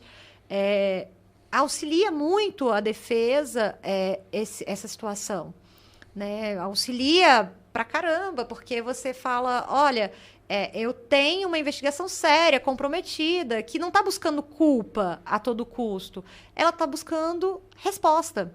É muito diferente quando você tem uma investigação que busca culpabilizar e quando é uma investigação que busca realmente esclarecer. E o que a gente busca muitas vezes no processo é esclarecer. Olha, houve essa situação. A gente tem uma particularidade nos crimes de homicídio que eles são julgados por 7 iguais, 7 pessoas do povo. Eles não é julgado pelo juiz, né, por um juiz togado. E o que você visa é mostrar para aquela população que, olha, realmente ocorreu. E na maioria das vezes, como eu disse, é muito difícil eu pedir aí uma negativa de autoria. Muito difícil. Em homicídio, posso contar nos dedos. Acho que eu pedi Mesmo 2 quando não vezes. tem imagem. Mesmo quando eu tenho, se eu tiver uma dúvida que seja mínima para trabalhar aqui, eu acho que o jurado pode ter essa dúvida, eu falo com o cliente, olha, vamos trabalhar com a verdade, vamos trabalhar com os fatos, o que aconteceu, porque é mais fácil a gente esclarecer um fato e mostrar aí as questões que a gente... Que envolvem essa situação, do que trabalhar sustentando uma mentira. Eu não estava nem lá, e aparece daqui a pouco uma filmagem que a pessoa estava lá, o cara me agrediu, aí aparece o cara de costas, o tiro foi nas costas. Então, assim, vamos trabalhar com a realidade. Qual que é a realidade? E aí, depois a gente vai fazendo essa análise. Porque não é só imagem. Quando a gente fala de investigação, tem perícia. Perícia analisa posição, distância, tem tudo, ângulo, circunstâncias, né? Circunstâncias, posição, essa questão, o próprio exame balístico, ele é um exame muito importante para a gente. Arma do crime, se existia algum motivo relevante, isso é levado em consideração. Se esse crime foi praticado numa situação de ódio, né? Hoje a gente tem a figura do feminicídio, mas se esse crime ele foi praticado de uma maneira, por um motivo irrelevante, por um motivo torpe, ou um motivo fútil, qual que é o contexto disso? Existe mais coisas que envolvem aí uma defesa técnica? É porque a gente tem muito no imaginário, e isso é uma coisa que mobiliza as pessoas, aquela situação midiática, aquela situação dos filmes, né, do tribunal americano, que o advogado entra com uma prova e fala, não, eu tenho aqui, excelência, a prova. Não é assim, né? A gente precisa produzir a prova, muitas vezes, demonstrar para o juiz, e ainda com essa prova não é o suficiente para que a gente consiga aí a absolvição. Então, a gente trabalha com a realidade. Não é tão simples assim. E a gente tem outras questões técnicas. Hoje a gente tem a tecnologia muito avançada, né? A questão do WhatsApp, das mídias, aí dos aplicativos de troca de mensagem, das redes sociais. Tudo isso é analisado em uma investigação de homicídio. Se existia alguma briga pregressa, se existia até, né, um momento de muito ódio aí, de brigas políticas, existia até essa análise, se existia posicionamentos políticos diversos, né, e se isso poderia configurar um crime de ódio. A gente já trabalhou em alguns casos assim. Então, você tem aí uma infinidade de coisas que precisa ser avaliada, e a gente que é advogado fica ali de olho para ver se está avaliando tudo, porque daqui a pouco a gente vai precisar ali para falar. E por isso, advogado investigador. A gente fica de olho, porque você fala assim, não, peraí, deixa eu ver aqui se isso aqui tá correto. A imagem também né, a gente tem que ter muito cuidado, porque no mundo digital tudo é manipulável, né? Então, a gente tem que ter muito cuidado com essa manipulação da prova hoje. E é uma preocupação, e é uma das coisas também que a gente é prepulsora, assim, nessa parte, bastante pioneiro aqui em Pouso Alegre, pelo menos, de trabalhar bastante com essa parte de prova digital, bastante com essa análise de dados, bastante com um procedimento muito sério, com inteligência da polícia mesmo, para que a gente possa garantir aí um processo com maior lisura possível. Então, isso é algo que a gente oferta no escritório de maneira muito assim preocupada, é algo que eu acho que precisa ter preocupação, né? A gente tem essa preocupação hoje, até porque o judiciário precisa desse cuidado, né? Senão vira bagunça, senão a gente junta foto de ciclana, foto com Photoshop, o aplicativo que criou, né? A gente tinha uma inteligência artificial que criava filho, né? Agora há pouco tempo, que todo mundo caiu nas graças de ver como é que o filho ia crescer, como é que o filho ia nascer. Tem o que envelhece, tem o que envelhece, tem vários. Fica jovem. E a gente tem que ter muito cuidado com isso, porque da forma com que isso existe no mundo, isso também existe no processo. E aí a gente tem que ter muito cuidado com essa instrumentalização de mecanismo para não gerar provas falsas e para que a gente não tenha aí uma pessoa com a vida destruída em razão de uma prova falsa ou de uma situação aí bastante complicada. Bem, ela não é só advogada de defesa, não nesses casos que a gente está falando emblemáticos, mas ela também foi advogada de acusação em um caso de alta repercussão aqui em Pouso Alegre. Antes eu quero aproveitar e mandar um abraço pro pessoal que está acompanhando com a gente, ó. A gente vai conversando, passou até o tempo aqui, ficaram os abraços. Bressane falou, grande professora, Kaeli. Bressane, meu cristal, aí. Meu menino de ouro. Ó, Ana Cláudia Gonçalves, a patroa. Ana da Gama Silva, boa noite para todos vocês aí. Karine Rodrigues, esse podcast vai ser uma aula. Suelen de Paula Mendes, ela fez alguns comentários. Vou juntando aqui, viu, Suelen? Boa noite a todos. Que convidada. Super concordo. A advocacia é massiva, prejudicando demais o andamento dos processos. E ela ainda falou que a advocacia artesanal é direito dos clientes e facilita a prestação jurisdicional. Junto com a gente também, Ana Cláudia Gonçalves comentou sim aqui em algum momento concordando com as suas falas. A Bressane da Show, Sebastiana Rodrigues, boa noite também. Laura Mira, professora linda. Ana Catarino falando top. A Laura ainda falou assim, pensa em uma advogada humana, está aí, que orgulho. Ela arrasa no júri. Mayumi Vilhena junto com a gente também, manda os coraçõezinhos aqui. Gente, obrigada e comentem de onde vocês estão acompanhando, manda aqui pra gente, entra aqui no chat, manda mesmo comentário, manda pergunta se você quiser, né? Só não pode falar detalhes de casos, porque daí, como você falou, é antiético, né? Não posso, mas mas assim, a medida do possível dá. Manifestar aí, né? Tem muitos alunos, tem a Mayumi, minha esposa, que é a minha casa, né? Então quero deixar um beijo público para ela. Por isso o coraçãozinho. Pros meus alunos, principalmente, né? Aí o meu carinho, o meu respeito por eles, muito do que eu sou como advogada e como pessoa, eu devo a eles, né? A sala de aula é uma coisa é um ambiente de aprendizado também para os professores. É um lugar extraordinário, né? A Laura, a Ana, eu já disse isso e tenho muito orgulho de dizer que a Ana Cláudia também, que trabalha hoje comigo, que é advogada da casa. Foi tua aluna. Foi minha aluna. E o Bressane, por exemplo, é um menino que eu torço muito. A Laura é uma querida. E os meus alunos, fica esse grande abraço. Eu sempre digo isso para eles, eu tenho muito orgulho deles, muito, muito, muito. E eu espero ver eles...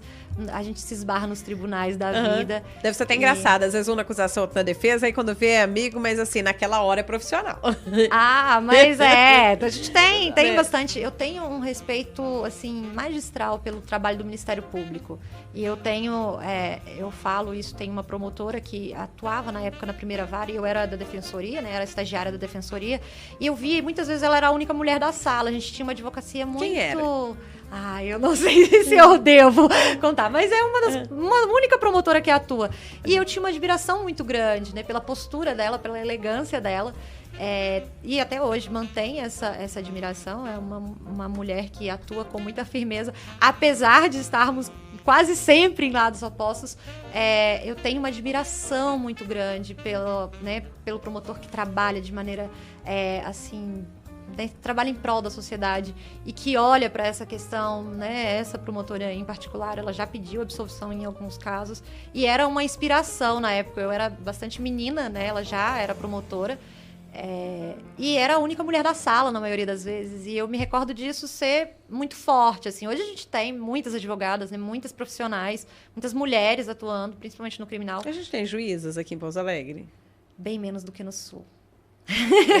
Infelizmente. No GESP, no criminal, nós não temos nenhuma hoje. GESP é o juizado especial. Juizado especial. No GESP nós temos, no criminal nós não temos. E eu devo dizer que eu, nesse tempo, né, com a atuação há algum tempo no Sul, eu nunca atuei com nenhum juiz homem e nenhum promotor, todas mulheres. Nossa, que diferença. Uma diferença muito gritante de estrutura, tanto no Paraná quanto em Santa Catarina. Você já está no Sul há mais de 1 ano, 2 anos? Eu estou há mais de 1 ano.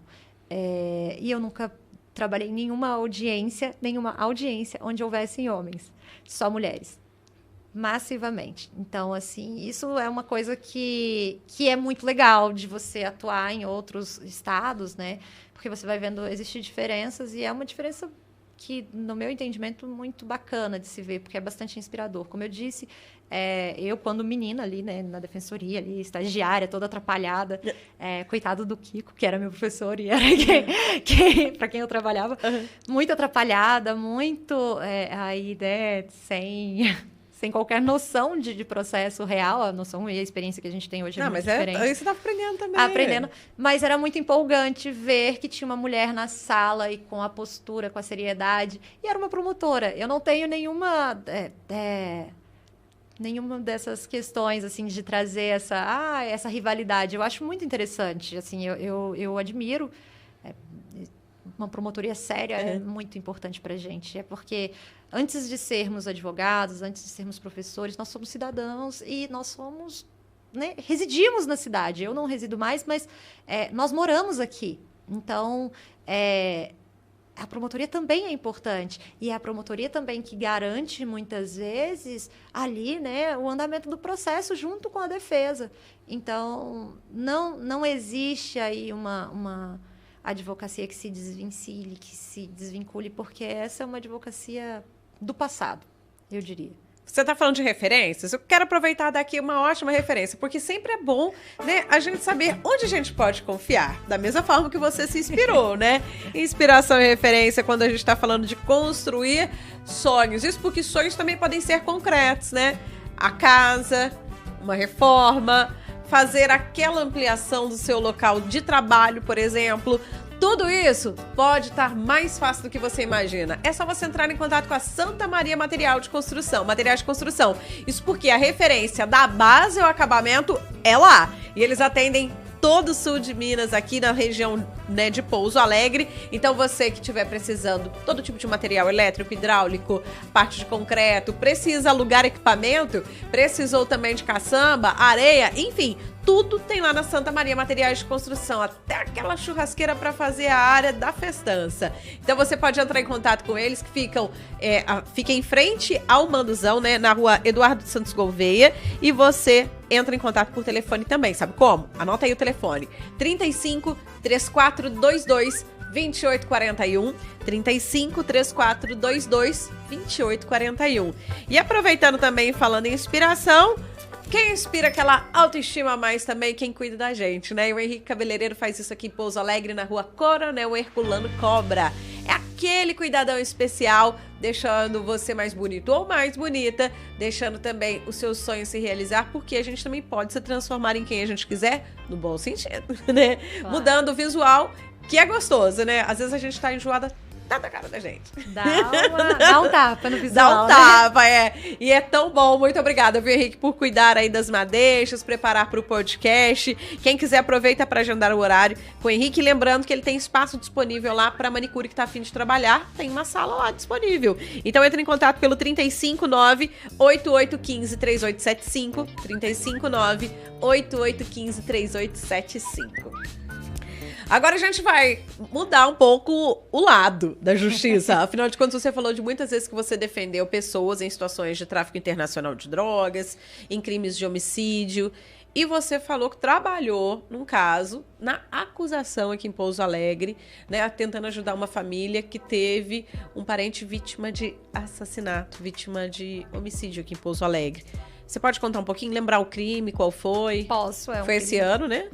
Ou não? Esse é um pouco mais antigo. Tem outros que a gente atuou como assistente de acusação, mas esse foi um caso muito emblemático, porque era uma família que era de fora de Minas, né? Eles eram do Ceará. E é uma família que eu acabei tendo muito carinho por eles, por conta da situação do crime, que era um crime muito injusto, muito cruel. Foram tiros pelas costas, ele estava em cima de uma moto, foram tiros à distância, depois ele foi segurado, houve tiros a queima-roupa. E foi muito cruel com essa pessoa, e eu me recordo que o quão foi difícil, muitas vezes, sair dessa posição, que é muito confortável, da defesa, porque é muito mais prático. Está muito mais na minha prática, estou muito mais habituada a trabalhar na defesa do que na acusação, mas o quanto é difícil também você lidar com a dor dessa família. Acho que esse é uma oportunidade, né? O momento que eu lidei com esse caso foi uma oportunidade de pensar. E aí, depois disso, até mudou bastante a minha atuação na defesa. Na defesa da vítima, né? Da família da vítima. Me mudou muito minha atuação na defesa do acusado, porque sempre que eu tenho família presente em um plenário do júri, segunda-feira a gente tem plenário do júri, eu sempre me preocupo com aquela família. E quando eu vou expor alguma coisa, eu tento deixar claro, né, que não é sobre a vítima, que não é uma maneira de desonrar essa memória. E eu acho isso muito importante, porque é muito triste. Uma família que perde, né, no caso um filho, uma criança que perdeu um pai, ele deixou uma filha super, né, pequenininha. Onde que foi o caso mesmo? Foi aqui no Faisqueira, esse homicídio. E a gente lidou com alguns casos, né, tem outros casos de repercussão. A gente teve um caso recente no São Geraldo, que também é atuação no nosso escritório. Agora, o que eu pensei, é desse caso que você tá falando. Sim, mas foi bom você ter falado que os dois casos, né? Você tá trabalhando, então, na acusação. Esse nós estamos trabalhando. Só pra gente destacar, gente, quando a gente fala defesa, a Kaeli tá falando da defesa das pessoas que estariam sendo acusadas ou que teriam cometido algum crime. Vê se tá certo. Isso. A acusação, ela tá trabalhando para familiares, por exemplo, que tiveram alguém que morreu na família vítima de homicídio, vítima de um crime. Então, é a acusação de quem cometeu. A gente chama de assistente de acusação, né? Essa nomenclatura. E aí, como assistente de acusação, nesse caso, na verdade, foi uma situação bastante inesperada, né? Eu tinha sofrido várias perdas, foi em fevereiro desse ano, e foi muito sensível, porque eu conhecia a família, eu conhecia a mãe, era uma pessoa que me contratou para cuidar de um único processo, que não era compatível com uma pessoa que tinha um super envolvimento com crime, que não era compatível com nada do que foi vinculado na época, e a gente teve, assim, uma repercussão terrível. Uma repercussão que fugiu da realidade, assim, do que era de fato. A gente teve veículo de comunicação falando que ele era uma pessoa que respondia a diversos processos. Você falou que vocês tiveram que pedir retratação que não foi feita. Sim, a gente teve que não era o Terra do Mandu, gente, pode crer. Deu Terra do Mandu. Eu ligo e falo assim, enquanto vocês não tirarem, eu não saio do pé. Olha lá. Mas foi, assim, terrível. E é uma perda irreparável, porque é um menino jovem, é uma família que está sofrendo. É preciso sensibilidade do judiciário para lidar com essa perda também. É preciso validar essa dor, né? Isso é uma busca também, e é uma busca de respeito também. A gente pode falar que é uma humanização no judiciário, né? Precisa. Você tomar o cuidado com o outro. Você precisa desse cuidado, dessa humanização não existe advogado que não consiga se aproximar. Se ele não consegue se aproximar do ser humano, ele já perdeu como advogado. Ele perdeu muito mais do que como advogado, perdeu como pessoa. Mas ontem ainda estava numa consulta e falei isso. A medicina, ela garante a vida, né? Ela garante a vida biológica, mas é o direito que dignifica a vida. É o direito que traz essa vertente de trazer dignidade para a vida. E enquanto você mira nisso e tem essa consciência, né, que a nossa responsabilidade é dignificar tanto a vida, ou quando a gente tem uma perda por homicídio, que a gente está atuando, a gente também tem a necessidade de dignificar aquela vida. né? De não deixar aquilo invisível, de não deixar que as pessoas saiam aí falando o que bem querem dessa vítima, porque existe uma mãe que está chorando, existe um irmão que perdeu, existe uma família que está sofrendo com essa perda. E é importante, e essa sensibilidade ela é importante tanto na acusação quanto na defesa, né? E, por outro lado, existe uma pessoa que está sendo acusada da prática daquele crime. Existe uma pessoa ali. Então, existe duas famílias ali, sofrendo por motivos diferentes. Então, é preciso ter muita sensibilidade e é preciso ter muito comprometimento quando se trabalha com a acusação para que não se confunda. Aí, né? Eu não estou defendendo o crime em si, o fato criminoso, o ato, né? A fatalidade em si. Eu estou defendendo a pessoa dentro daquilo que existe no direito, mas quando eu estou trabalhando na acusação, eu também quero a justiça à pessoa, a essa memória. Né? A morte, infelizmente, ela é uma coisa irreversível. Mas o que a gente pode oferecer enquanto advogados, nós podemos oferecer a dignificação dessa vida.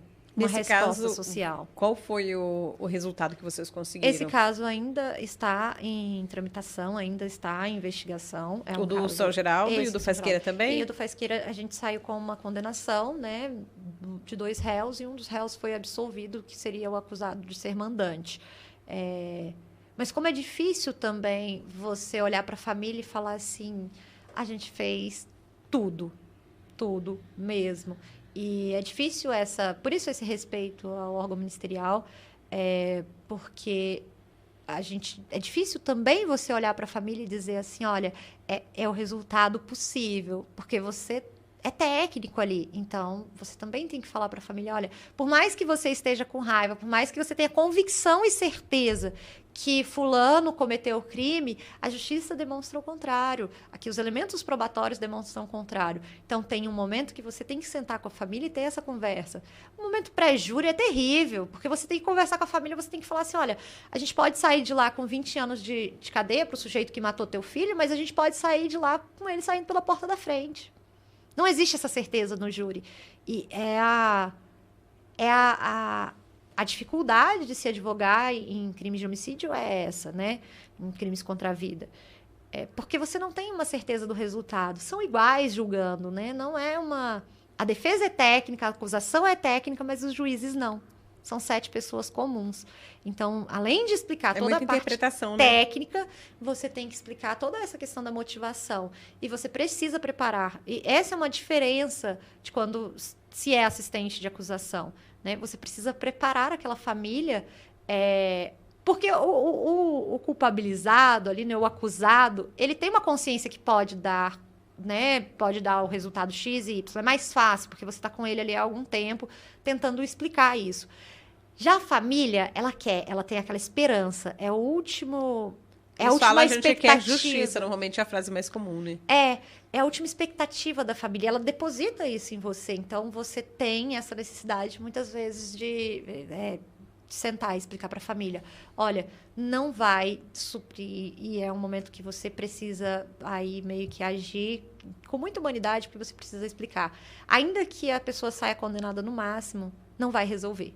Não vai resolver a dor da sua perda. Costuma gerar uma frustração, principalmente se a pessoa for absolvida de um crime que ela teria cometido. Sim, costuma gerar uma frustração. Então, e isso a gente já saiu de... Eu já saí de plenário de júri que o acusado saiu aplaudido. E eu era a defesa dele. Porque era uma situação, assim, que era uma pessoa que realmente tinha motivos para ser absolvido, foi condenado por esse jurado, até está em recurso esse processo. E ele foi condenado, e ele saiu aplaudido porque ele era uma pessoa muito querida na cidade, era uma pessoa que realmente vinha sendo ameaçado, enfim. E eu já saí de plenários que eu falei assim, eu não vou absolver essa pessoa nem por Deus, assim, né? Eu não vou conseguir essa absolvição. Mas a gente sai com a absolvição. Então, assim... porque a gente tem uma noção, a gente tem uma expectativa. É óbvio que eu quero ganhar sempre, mas a gente tem uma noção que não dá para ganhar sempre. Às vezes a gente consegue um resultado menos danoso. Então, assim, isso é um fato no direito, né? conseguir o resultado menos danoso ou conseguir o melhor resultado dentro da possibilidade, dentro das provas produzidas, é algo que você também, no momento, você tem que conscientizar aquela família, conscientizar aquele cliente, e isso é muito duro, porque todo mundo quer, né? Se eu perco um familiar, eu quero justiça no máximo, é óbvio, só que não dá cabo dessa dor, né? Muitas vezes, e você tem que lidar com isso também, porque às vezes a família fica naquela expectativa que aquilo vai amparar essa dor, e infelizmente não ampara. E... Não tem o que eles falam. E é uma coisa que a gente vê que não é só a fala, né? É o sentimento, que não tem o que pague. Né? O que apague o que aconteceu e não tem que pague o valor da vida da pessoa. Não tem que Pode ter uma indenização, pode ter uma pena. É claro que as pessoas lutam por justiça. Só que a dor da família pode amenizar um pouco, mas não acaba. Mas não a gente tem um caso emblemático da Boate Kiss, porque você quer culpados, você quer alguém ali, você, né, é uma dor terrível, e muitas vezes você tem, igual no caso do homicídio, você tem um culpado, você tem um responsável por aquela perda, mas a decisão do judiciário não resolve essa dor. E acho que isso é muito duro para a família quando toma essa consciência. E isso acontece geralmente no final do júri. E é um momento que você está ali, com aquele calor, com o advogado, né? A gente está terminando aquela estrutura. Então, é muito difícil quando a família toma consciência. Tá, ele saiu condenado a 20 anos, com uma sentença de 20 anos. Ele vai passar aí 10 anos na cadeia. Isso não resolve a minha perda. Porque a perda é uma coisa que é permanente, né? Então, não resolve. Então não devolve. A gente tem mais pessoas participando aqui. Cida Rodrigues ainda falando, advogada top. O Luciano Ribeiro. Ô, Luciano, você fez uma pergunta aqui de valores, de ação civil. É que a gente está falando hoje de casos criminais. Creio eu que é bom entrar em contato nesse caso ou com o advogado da área civil ou com a própria OAB. O Luciano ainda acrescentou aqui, como ficou o caso da menina que foi presa traficando drogas para a Indonésia? Acho que, eu não sei se Indonésia tem algum caso? Tem um caso recente, não sou eu quem acompanho, mas eu vi alguma coisa bem no início. Ainda está em tramitação, não se decidiu. Tá, mas não do teu escritório. Não é do meu escritório, mas eu sei que ela não foi condenada, não foi sentenciada à morte. A última notícia que eu tive, e isso eu tô dando pitaco, mas a última notícia que eu tive é que ela não foi sentenciada à morte, porque na Indonésia a política de combate à droga é bem mais que na Tailândia, rígida do que a Tailândia. E ela não foi sentenciada à morte, o que é quase, assim, bastante incomum. Porém, demonstra que a gente está tendo uma mudança mundial aí, da forma com que a gente pensa a punição. Que a gente está tendo uma transformação aí no Oriente, que a gente está tendo essa transformação também aqui no Ocidente, né? Então, a gente tem aí transformações que estão acontecendo e elas não podem ser vistas como coisas ruins, não. A gente não pode achar que é natural matar uma pessoa, seja por qualquer crime. Eu sou completamente contrária, aversa à pena de morte. Então, acho que é um alívio, é um respiro, né? O direito penal, né? A criminologia respira. Então, tá acrescentado aqui, ó. O Ira tá passando aqui pra gente que ela recebeu pena de 11 anos de prisão, mas o pagamento de 1 bilhão de rúpias indonésias, o equivalente a cerca de 300 mil reais. É que eu fiz a pergunta porque, como o Luciano mandou aqui, eu falei, ué, mas esse caso, que eu saiba, não tá com a KL, mas aí tá bom respondendo a você. O Leonardo Coutinho falou, já teve conflitos com magistrados, juízes tendenciosos durante algum processo? Uma curiosidade de bastidores. Já. Como fica essa situação? Eita! Mas de bater boca mesmo? Eu mantenho certa elegância. Você fica na classe KL. Eu fico na classe. Eu não sou muito boa em responder provocação. Mas já tive conflitos, tive impasses bastante, assim, calorosos. Com um magistrado, às vezes algum conflito ou outro, mas é muito técnico. Eu procuro sempre manter a técnica, porque aí a técnica me resguarda. Quando você encontra... a técnica me resguarda porque ela garante... Se eu não concordo com uma decisão, eu não vou bater boca com o juiz, com o promotor. Eu vou pedir para constar em ata e eu vou recorrer. Eu não vou ficar nessa, mas às vezes os conflitos é interessante. A gente sofre muito machismo também. Eita! Já sofri episódios de machismo. Eu tive um Mas fala episódio assim, em um você não vai dar júri. conta desse caso, por você ser mulher? Eu já tive um alguma coisa episódio em um júri, e esse é emblemático, de um colega advogado que ocupava a banca da defesa de outro acusado, Aqui? que não era o meu. Aqui no sul de Minas, assim? não aqui. Eita! Um colega advogado que falou, olha, eu acho que eu deveria falar, primeiro que é por último, porque eu vou encerrar muito melhor que a senhora, porque a senhora é jovem e a senhora é mulher. E eu olhar pra Então você ele... vê um duplo preconceito aí. né? Assim, eu já tive casos de advogado e aí é o absurdo, que eu realmente me retirei, assim, de falar, não, eu acho que a senhora não dá conta, ou de insinuar, também já sofri de insinuar que o fato de ser mulher seria que eu seria frouxa na defesa, e isso foi algo que foi se provando ao longo dos anos, é o que eu disse. A técnica vai vencendo todos esses obstáculos aí, todos esses preconceitos. Com promotor eu já tive alguns promotores assim que eu bati boca, mas é muito difícil, né? Assim, eu nunca saio de um júri sem cumprimentar a parte contrária. Independente do resultado. Independente do resultado. Acho que isso é saber do processo, isso é entender aí do processo, é entender bastante do que está acontecendo aí, entender que é parte do jogo processual e o processo precisa ficar no processo, porque se eu trago para o pessoal, eu não dou conta.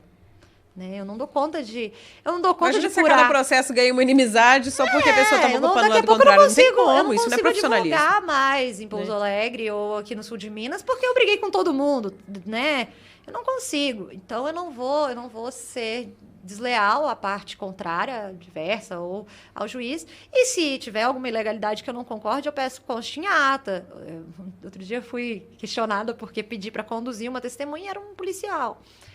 Pedi para conduzir, eu falei aqui, preciso ouvi-lo, eu vou fazer o quê? Traga ele, vai conduzir, a polícia vai lá e busca e leva ele pro fórum para ele poder dar o depoimento dele. Ah, mas é muito corajoso. Não é corajoso, é técnico. Não tô aqui. Eu não tô aqui criando uma inimizade com você. Eu tô aqui exercendo a parte técnica que me cabe. Né? No início, eu me recordo que no meu primeiro ano de advocacia, eu era uma advogada muito chata. Eu não sei se eu continuo chata igual eu sou, né? Eu preciso perguntar para os juízes. Eu era uma advogada muito chata. Insuportável, né? A gente não tinha muito trabalho, né? Não tinha a quantidade de cliente, volume de cliente. Então, você ia no fórum todo dia, né? Não tinha o que fazer, você ia ali. E eu lembro de uma vez, o juiz falou assim, doutora, você é muito chata. Nossa, e assim, isso, juiz. Eu falei assim... Doeu, né? Eu falei assim, doutor, mas se fosse seu filho, você preferiria um advogado que viesse todos os dias ou você preferiria aquele que você não conhecesse? E aí ele concordou. Depois disso, nasceu um respeito e uma amizade, assim, absurda com esse legal. juiz. Porque... E eu era, assim, tinha acabado de chegar na advocacia. Porque, realmente, advogado bom é chato. É chato pra todo mundo, né? Eu preciso insistir, eu preciso pedir prova, eu preciso falar assim, não, excelência, isso aqui não tá legal, né? Então, às vezes a gente tá passando agora pela digitalização dos processos e eu dou uma implicada com a galera que escaneia de cabeça para baixo. Tá torto! Aí eu falo assim, excelência, para chamar o feito à ordem, por favor, reescaneie o processo. E aí eu acho que graças a Deus eu tenho aluno para me defender dos estagiários que me odeiam muitas vezes, mas né, assim, a gente pede algumas coisas que às vezes não agradam, mas isso não leva para inimizade, não. Isso, muito pelo contrário, constrói respeito. Bem, a gente tem uma última pergunta aqui, que é da Camila Miranda, falando, Kaeli, como você lida com processos inertes e parados há mais de 6 meses? Isso, infelizmente, deve ser comum, né? Porque é um acúmulo de processos, não sei na área penal, mas a gente ouve falar no geral da justiça, de várias varas, né? A gente está lidando com uma transição muito positiva, que é essa transição para o processo digital, para as coisas um pouco mais céleres, né? Para a automatização de coisas no judiciário, que você vai para a área industrial, você já tem processos aí, né, automatizados há muito tempo. E agora está chegando aqui na justiça devagarinho, mas está chegando. E como que a gente lida? Né? Dependendo do caso, quando eu tenho um cliente que está preso, por um exemplo, uma das formas que a gente tem de acelerar é a gente pedir para que a instância superior olhe para isso, né? Procurar as corregedorias, procurar os órgãos responsáveis por essa fiscalização e pedir, olha, o meu processo ele está estagnado, né, o processo do meu cliente ele está estagnado em uma secretaria há 6 meses.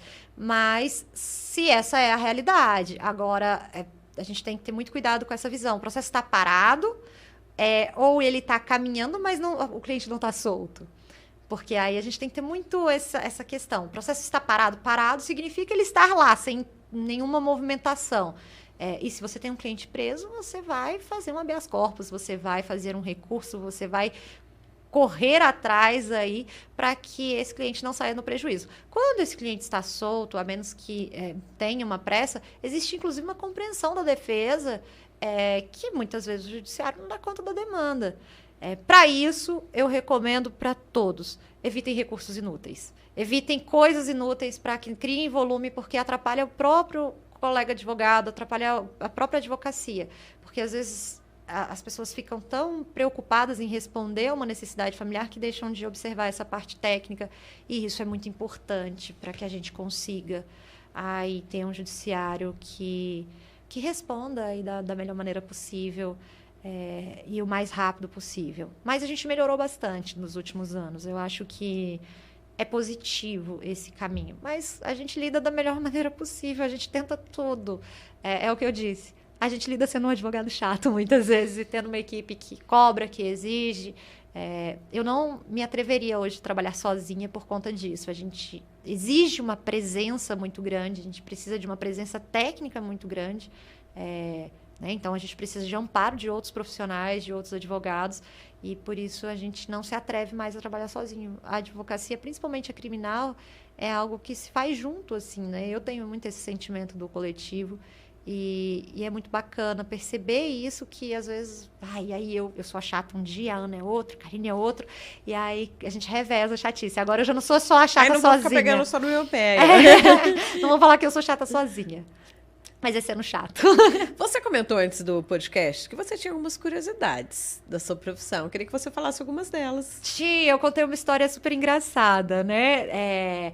Eu disse que no meu primeiro caso que atuei, o cliente eu fiquei com muita pena da família, e eu tinha feito um propósito comigo mesma. Eu falei assim, eu trabalho de graça, mas eu não trabalho barato.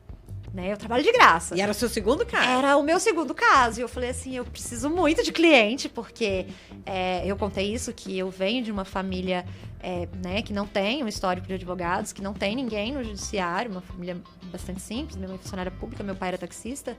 Hoje, minha mãe é comerciante, né? Minha irmã também foi comerciante. Inclusive, quero deixar um beijo para minha mãe que está me assistindo. Eu sei que está lá acompanhando, coração de mãe, está operada do pé. Né? Deixar o meu amor e meu afeto e agradecimento pelo caminho que nós percorremos até aqui. Então, venho de uma família de origem bastante simples, e aí eu fiquei com muita pena daquela família, porque vi que era um caso, assim, absurdo, que realmente a pessoa não tinha. Ele estava passando perto de uma droga, de bicicleta, voltando do trabalho, e ele foi abordado e a polícia entendeu que a droga era dele. Para piorar a situação, ainda estava perto de uma igreja, e isso funcionou ali como uma qualificadora. E esse rapaz estava preso, tinha 3 dias. A mãe foi no meu escritório era uma portinha, literalmente. E ela entrou e ela contou o caso. Ela falou assim, doutora, mas eu não tenho como te pagar. Eu falei assim, não, tudo bem. Aí ela falou assim, mas eu queria te pagar de... Não me paga. Eu vou trabalhar, e eu vou trabalhar de graça pra senhora. E trabalhei de graça nesse dia, né, nessa época. E era um final de semana, era de sábado para domingo. E a gente conseguiu soltar o rapaz aí no domingo de manhã. E aquela alegria e tal. E na segunda-feira eu me deparo, chego no escritório, sento no escritório, daqui a pouco chega a mãe desse rapaz, me apresenta, né? Ele tinha um apelido e tal. Me apresentou ele e tal. Olha, doutora, saiu, que alegria, que alegria. Agora desce aqui, doutora, desce aqui. Eu desci esse cara do escritório e tinha uma porca na porta do meu escritório. E aí eu falei assim, ela falou assim, eu queria muito te agradecer. Você falou que era bem grande. Era uma porca enorme e eles estavam meio que montados na porca, né? E eu falei assim, o que eu vou fazer com essa porca? Aí eu liguei pro meu pai foi buscar a porca, enfim. Vocês tinham um sítio pra levar a porquinha? Tinha nada, pior de tudo.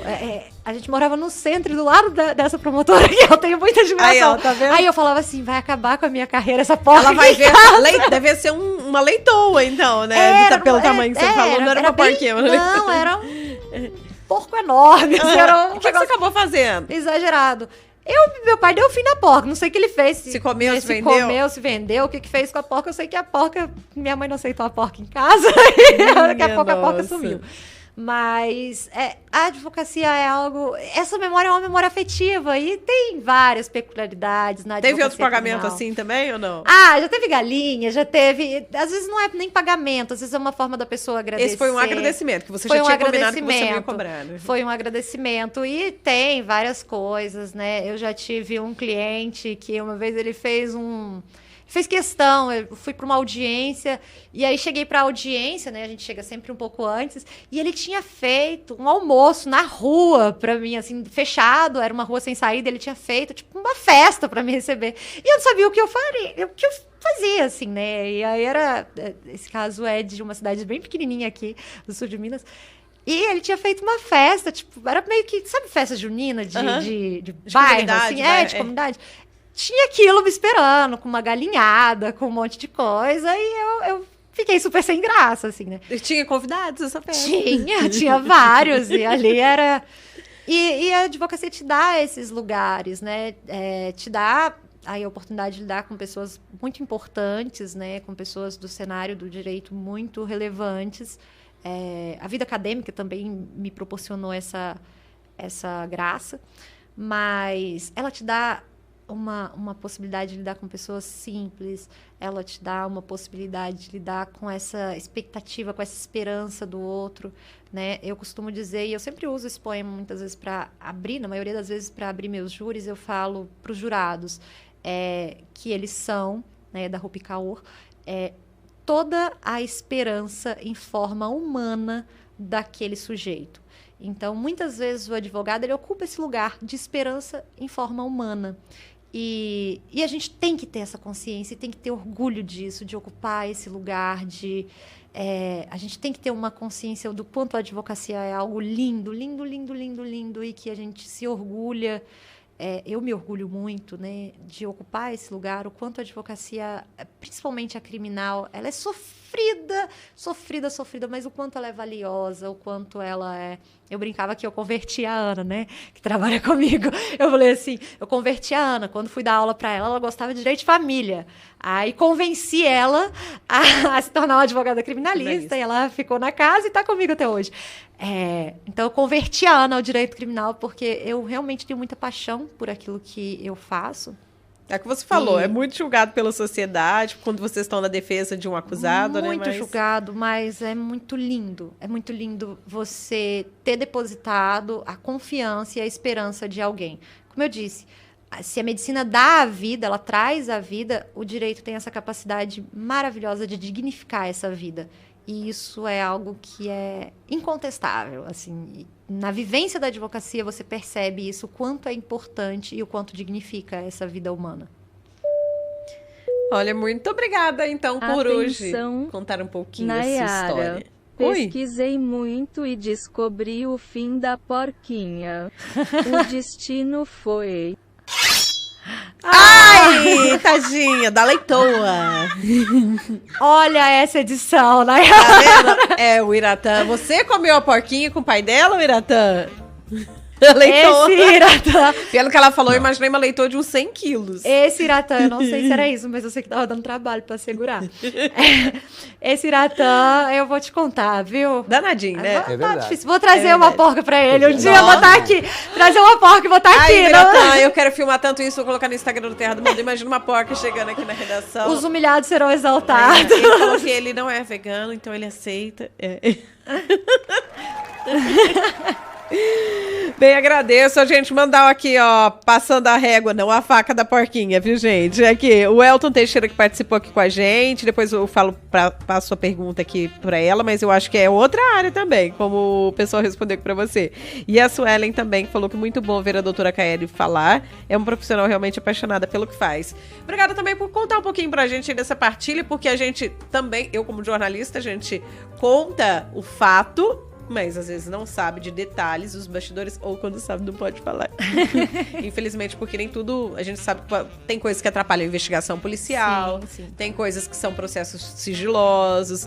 Então, às vezes é até engraçado que da mesma forma, como você falou, às vezes a gente publica uma matéria e embaixo, pessoal, mas tem que colocar o nome da pessoa que foi presa. Gente, a polícia não passa.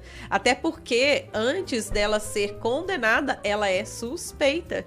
Né? Entre outros casos. Então, assim, tem uma cautela que a gente tem que fazer quando sim trabalhado assim como no Terra do Mandu, com jornalismo com ética, cuidadoso, com profissionalismo, da mesma forma que você exerce o direito, da gente não poder citar tais fatos, porque senão isso infringe em você romper com leis, romper códigos de ética, e aí a gente tem que deixar sempre a notícia, claro, em primeiro lugar, mas ela tem todo um conjunto que vem por trás para garantir a credibilidade. Sim, né? Isso, vocês são especialistas em dar notícia de maneira, né, com credibilidade, respeito exatamente aí, né, nesse caso, respeitando uma investigação e não condenando a pessoa através da notícia. Isso é bastante relevante e, mais uma vez, eu destaco essa admiração que eu tenho pelo Terra do Mandu. Obrigada. Muito obrigada. E a gente continua aberta aqui quando tiver os casos para você passar pra gente as notícias. E a Bressane tá pedindo volta pra sala de aula. Professora, fica difícil com ela lá em Curitiba, hein? Muito obrigada por essa semana você ter vindo a Pouso Alegre, ter reservado, né, pra gente esse tempinho que você já deixou marcado já um mês, essa entrevista. Pra quem não sabe, hoje em dia a Kaeli fica mais em Curitiba, né, na capital do Paraná. Santa Catarina. Mais em Santa Catarina? Tô mais em Santa Catarina. Mas você tava advogando mais em Curitiba. A gente tem casos em Curitiba, mas eu moro em Santa Catarina. Qual cidade você tá morando hoje? Eu moro em Itapoá. Em Itapoá. E região litorânea ou não? Região litorânea. Ai, tá vendo? Pra garantir o bronze. Tô brincando. Não tem nada certo. Não dá não tá tempo. Dando tempo de garantir Tá o bronze. difícil. Mas aí você, trazendo esses casos, né? Partes dele, a maioria daqui da nossa região, né? E também comentando um pouquinho aí desses do Nordeste, do Sul do país, esses casos de repercussão internacional. Muito obrigada. Porque não é sempre que a gente tem alguém que é top, né? Falar um pouquinho sobre essas situações que estão aí na boca do povo. A gente pode falar de uma forma bem simples, né? Mas que são casos de repercussão e que as pessoas, como você falou, envolvem famílias. E tem a curiosidade do público, mas tem as pessoas envolvidas por trás e os familiares e amigos também. Muito obrigada mais uma vez. Uma ótima noite. Eu agradeço. Boa noite. E quero deixar realmente essa questão que já falei inúmeras vezes, da admiração que tenho por vocês, deixar a gratidão, né, dos alunos que acompanharam, que são a corda do meu coração. Inúmeros fãs, né? hein? A gente teve uma troca muito rica em sala de aula. Deixo aí, né, para os clientes, né, porque alguns eu comentei que iria falar de algumas situações, né, para as famílias que confiam aí no trabalho como advogada, mas mais do que isso, para as pessoas que acreditam ainda numa advocacia artesanal, humana e séria. Os pilares da advocacia precisa ser esse, precisa ser humana, precisa ser séria e precisa ser aí empenhada, precisa ser artesanal, precisa ser voltada caso a caso. E eu torço muito pela extinção dessa advocacia massiva para que a gente, né, tenha aí um direito cada vez mais justo. E, por fim, quero deixar um abraço. Eu não sei se é a Suelen de Paula, mas ela é minha... Suelen de Paula, que participou aqui com a gente várias vezes. Serventuária, né, do estado de São Paulo, mas minha amiga, estudamos juntas, minha amiga pessoal, a qual eu tenho um carinho enorme, muito orgulho também, porque é diferente. Eu fui para advocacia, ela foi ser aí serventuária do estado de São Paulo, né? Então, ela também sofre aí com as demoras do processo e com essa questão da advocacia massiva, que é muito cruel e predatória. Bem, se você descobriu agora o podcast, está acompanhando, lembrando que você pode acompanhar qualquer episódio, seja aqui na nossa playlist ManduCast, pelo YouTube Terra do Mandu, e se você quiser acompanhar os demais conteúdos, basta seguir, ativa aí as notificações, ativa o sininho, segue a gente, que você vai receber notícias, informações também de quando a programação ao vivo está entrando no ar, como o Jornal Mandu News ou o podcast ManduCast, que é toda quinta-feira, 8 horas da noite.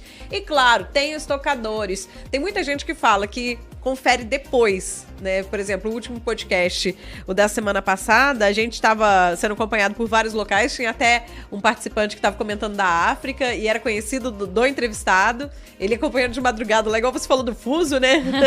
Asiático na África também. E aí depois o podcast chegou a mais de 3 mil visualizações em menos de uma semana. Então é o que muita gente fala, eu gosto, só que eu não consigo participar ao vivo, eu vou ver depois. Então, dá pra conferir depois, tranquilo, em qualquer horário que você quiser, pelo YouTube do Terra do Mandu. E se você quiser, gente, você usa Amazon, Spotify, Deezer, Google Podcast, Apple Podcast, Anchor, então aproveita, curte lá, segue a gente no ManduCast com desenho aqui do microfone, tá? Fica fácil de ver assim. E aí depois você pode acompanhar qualquer um dos episódios. São cerca de 40 episódios, cada um com um tema. Super interessante de hoje, falando de algum tema que a gente não tinha abordado, que é a área criminal. E mais uma vez, valeu, um abração pra você, tudo de bom. E quando voltar, então, pro Sul, uma ótima viagem. Muito obrigada. A gente fica grato de ser recebido. E quero deixar um abraço também, último, prometo. Opa! Ana e Karine, que sim, eu tô acompanhando aqui o tempo todo. Os meus braços direitos que estão aí hoje, né? A Ana encabeça o escritório do Sul de Minas. Deixo meu beijo e minha gratidão enorme por essas meninas, pelo tanto que elas trabalham e pelo tanto que elas fazem por essa... né, por essa advocacia, o quanto eu sou grata a elas. Gente, quem quiser tirar alguma dúvida, tá aí o Instagram da doutora Kaeli, pode ser? Pode passar o Instagram, pode. Então aproveita, ó, pra ficar mais fácil, tá no nosso Instagram Terra do Mandu, que o nome dela é bem diferente. Kaeli_Cavoli, né, com 2 L's. É Kaeli, é K-A-L-L-Y. Então agora, se você não deu tempo de anotar, corre lá no Instagram Terra do Mandu, que ela tá lá na postagem, a gente fez um vídeo aqui antes do podcast começar. Beijo! E semana que vem, devido ao feriado de 7 de setembro, a gente vai estar cobrindo a programação aqui em Pouso Alegre e tudo mais. Então a gente se encontra no outro dia, tá? A gente se encontra no dia 14. Você vai trabalhar, minha filha? Vou. Esse é o negócio. Tá vai vendo? trabalhar. Isso, eu vou mesmo. Você vai trabalhar, minha filha. Você viu, Grata? Vai Ele tá no último dia antes das férias, aí você já viu. Então a gente encontra no dia 14 de setembro, 8 horas da noite, aqui no ManduCast. Beijo!